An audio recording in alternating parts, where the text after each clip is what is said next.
Welcome back friends on our All Study YouTube channel. Today we will learn about Arya Samaj. First of all, I want to tell you this chapter is belong to UP DLED first semester SST chapter 2 सामाजिक धार्मिक सुधार आंदोलन and it's a part. Arya Samaj Hindu धर्म में सुधार के लिए इसका गठन किया गया था। और ये कब गठित किया गया था? जैसे मैंने जितने भी सारे पॉइंट्स लिखे हैं आप इनको ध्यान से देख लीजिए। मैंने जितने भी पॉइंट्स एक पेपर पे लिखे हैं ये सारे मोस्ट इंपोर्टेंट है और वन डे एग्जाम में काफी टाइम पूछे भी गए हैं, इसलिए ये यूपी डीएलएड की दृष्टि से तो महत्वपूर्ण है ही। आपके टेट एग्जाम और काफी जितने भी वन डे एग्जाम्स होते हैं उनकी दृष्टि से भी काफी ज्यादा महत्वपूर्ण है। सो आप इनको अच्छे से लर्न कर लीजिए। मैंने पूरा पैराग्राफ टाइप हिस्ट्री नहीं लिखी, इसलिए मैंने सिर्फ मेन पॉइंट ही लिखे हैं जो आपको लर्न करने हैं अच्छे से। चलिए आर्य समाज के बारे में कुछ मोस्ट फैक्ट जान लेते हैं। जैसे कि फर्स्ट फैक्ट है इसकी स्थापना कब हुई थी, तो इसकी स्थापना हुई थी 10 अप्रैल 1875 को। ठीक है, 10 अप्रैल 1875 को हुई थी। और कहाँ हुई थी? तो बम्बई में हुई थी। पहले मुंबई को बम्बई कहा जाता था, तो आप ये ध्यान रखिएगा। ठीक है, संस्थापक तो मोस्ट ऑफ सभी को पता होंगे, संस्थापक है इनके स्वामी दयानंद सरस्वती।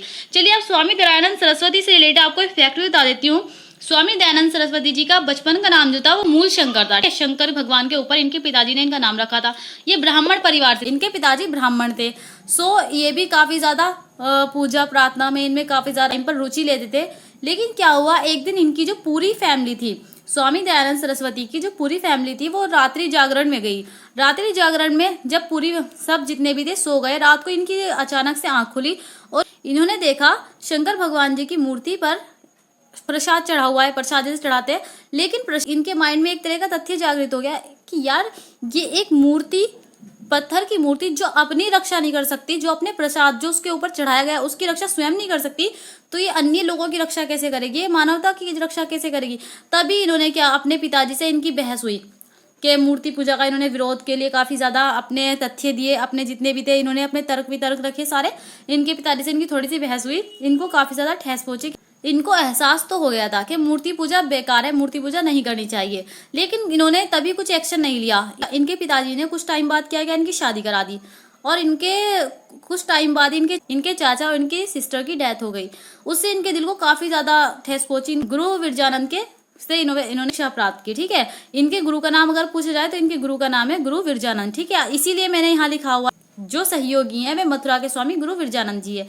ये पूछा गया है कि स्वामी दयानंद सरस्वती जी के गुरु कौन थे, तो वे थे विरजानंद जी। ठीक है, ये याद रखिएगा। गुरु विरजानंद से इन्होंने शिक्षा प्राप्त की और उन्हीं से प्रेरणा प्राप्त करके इन्होंने आर्य समाज का गठन किया। चलिए आगे जान लेते हैं कि ये किस प्रकार की संस्था टाइप है।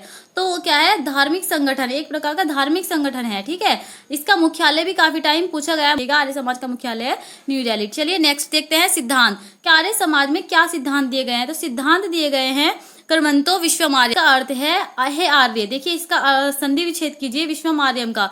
विश्वम प्लस आर्यम, अगर विश्व को लिखे तो विश्व का विश्व हो जाता है, विश्वम हो गया। और आर्य, ये आर्यम, आर्य मीन्स होता है, आर्य तो आप जानते ही हो जो हमारे वैदिक संस्कृति से रिलेटेड है आर्य, और इन्होंने ही वेदों की रचना की थी। ठीक है, तो आर्यों से कहते हैं कि हे आर्य, तो संसार को तुम्हें श्रेष्ठ बनाना, ये आर्य इनका ये सिद्धांत है। ठीक है, चलिए अब नारा देख लेते हैं कि आर्य समाज का क्या नारा है। तो वेदों की ओर लौटो। आर्य समाज का क्या नारा है? आर्य समाज का नारा है वेदों की ओर लौटो। ये क्वेश्चन भी काफी टाइम पूछा गया है कि आर्य समाज का क्या नारा है, स्वामी दयानंद जी ने क्या नारा दिया है, तो वो दिया है वेदों की ओर लौटो। स्वामी दयानंद सरस्वती का बचपन का नाम मैंने आपको बताया था, स्वामी दयानंद सरस्वती जी का बचपन का नाम था मूल शंकर। ठीक है, चलिए नेक्स्ट देख लेते हैं। नेक्स्ट है हमारा, कह रहा है कि इन्होंने अपने उपदेश जो है वो किस किस टॉपिक पर दिया था, इनका जो मोटो था उपदेश देने का वो क्या था। जो स्वामी दयानंद जी उपदेश देते हुए टॉपिक थे इनके छुआछूत, मूर्ति पूजा, बहुदेववाद, अवतारवाद, पशु बलि, श्राद्ध, जनतंत्र। ठीक, आप यहाँ उपदेश की जगह बहिष्कार भी लिख सकते हो। किन चीजों का बहिष्कार किया, किसके ऊपर इन्होंने आलोचना की। चलिए इनके विचारों का संकलन दिया। स्वामी दयानंद सरस्वती ने जो अपने विचार प्रकट किए उनका एक संकलन कहाँ है, यानी कि उनके जो विचार है वो कहाँ संग्रहित हैं, तो वे संग्रहित है सत्यार्थ प्रकाश में। ठीक है, अगर आपसे क्वेश्चन ये पूछा जाए कि स्वामी दयानंद सरस्वती की पुस्तक का क्या नाम है, तो सत्यार्थ प्रकाश लिखोगे। ठीक है, अगर क्वेश्चन पूछा जाए आर्य समाज से रिलेटेड बुक जो है तो वो सत्यार्थ प्रकाश है। अगर आपसे क्वेश्चन ये पूछा जाए कि स्वामी दयानंद सरस्वती जी के विचारों का संकलन कहाँ है, तो वह है सत्यार्थ प्रकाश में। सत्यार्थ प्रकाश जो बुक है वो कब पब्लिश हुई थी, वो पब्लिश हुई थी 1874 में। सबसे पहले गुरुकुल पद्धति थी, बच्चों को जो शिक्षा दी जाती थी वो गुरुकुल में दी जाती थी, ठीक है। तो गुरुकुल पद्धति को इन्होंने बनाए रखने के लिए इन्होंने अपना हरिद्वार में इन्होंने गुरुकुल कांगड़ी की स्थापना की। आर्य समाज से रिलेटेड जितना भी बनता था मैंने करा दिया। आपको वीडियो अच्छी लगी हो तो प्लीज सब्सक्राइब करना ना भूलें और अपने फ्रेंड्स ग्रुप में शेयर जरूर करें।